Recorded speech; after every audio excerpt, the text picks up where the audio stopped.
जो कथा भागवत में भगवान के विषय में बताया जाता है। मैंने कहा वे झूठ बोलते हैं। अगर कोई इंसान बीमार होता है तो कहां जाएगा बोलो? राम मंदिर जाओगे या अस्पताल जाओगे? कहते हैं गाय का गोबर खाने से कैंसर ठीक होता है, तो बताओ भक्तों, इलाज के लिए विदेश क्यों जाते हो? समझो जरा। ये सब हम लोगों को भगवान के नाम पर गुमराह कर रखा है।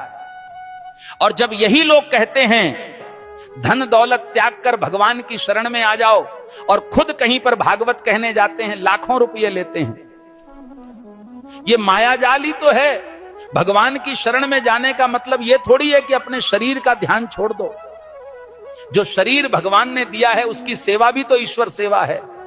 जब बुखार आता है तब राम की जगह दवा ढूंढते हो। जब जीवन भर की परेशानी हो तब बाबा का झूठा गोबर इलाज क्यों बन जाता है?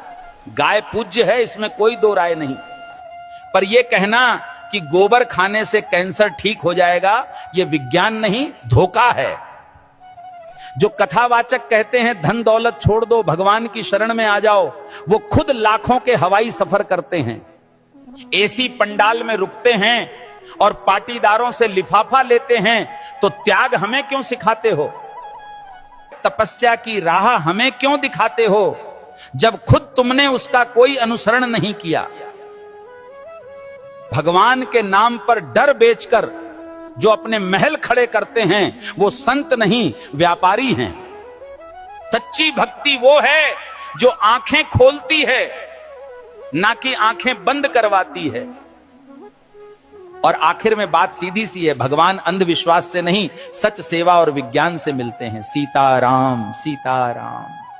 भविष्य मालिका कहती है जब पाप बढ़ेगा तो समय न्याय करेगा और धर्म की असली परीक्षा शुरू होगी। 2032 से सत्य युग का आरंभ होगा, लेकिन उससे पहले पूरी धरती हिलेगी।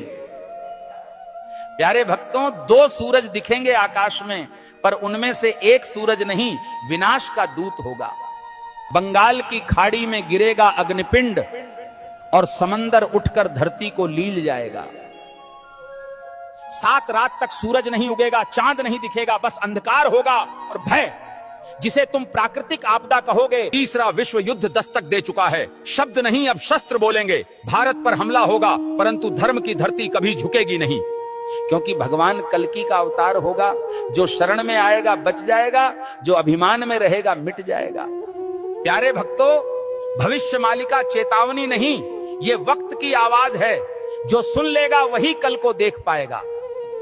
धर्म अब उपदेश से नहीं बचेगा, धर्म बचेगा तो तुम्हारे कर्म और श्रद्धा से। जो अब भी सो रहे हैं, समय उन्हें जगाएगा नहीं, बल्कि बहा देगा इतिहास की धूल में। अब भी समय है भक्तों, या तो धर्म के साथ खड़े हो जाओ या अधर्म के साथ डूब जाओ।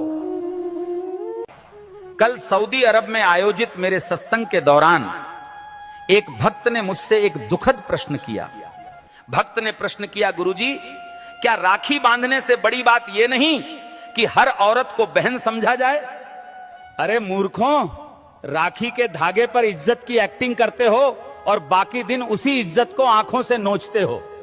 राखी का धागा इज्जत का प्रतीक है, पर नजरें ही इज्जत न दें तो वो धागा क्या करेगा?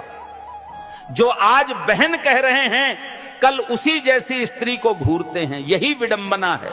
जिस दिन पुरुष की नजर नारी को सच में बहन समझने लगेगी, उस दिन हर बेटी, बहन, हर स्त्री सुरक्षित अनुभव करेगी। भाई कहे जाने से कोई बड़ा नहीं बनता, उसके विचारों और दृष्टिकोण में सम्मान हो, यही सच्ची मर्दानगी है। राखी की रस्म निभाना सरल है, पर नीयत की सफाई असली परीक्षा है। हे प्रभु, जो स्त्री को देखकर गंदे ख्याल लाता है वो कभी भाई नहीं बन सकता। हर लड़की बहन जैसी लगे, ये सिर्फ कह देने से नहीं होता, जब तक मन से उसे बहन समझा न जाए। राखी कोई ताबीज नहीं है, ये चेतावनी है सोच को पवित्र करने की और नारी को नजर से नहीं सम्मान से देखने की। जिस पुरुष की मर्दानगी किसी नारी की रक्षा न कर सके, वो राखी के धागे का भी हकदार नहीं होता। राम के भक्त हो या डर के गुलाम, शर्म करो। हनुमान जी ने रावण को जला दिया, तुम आंख फड़कने से कांपते हो। अगर आज हनुमान जी को कुछ कहना होता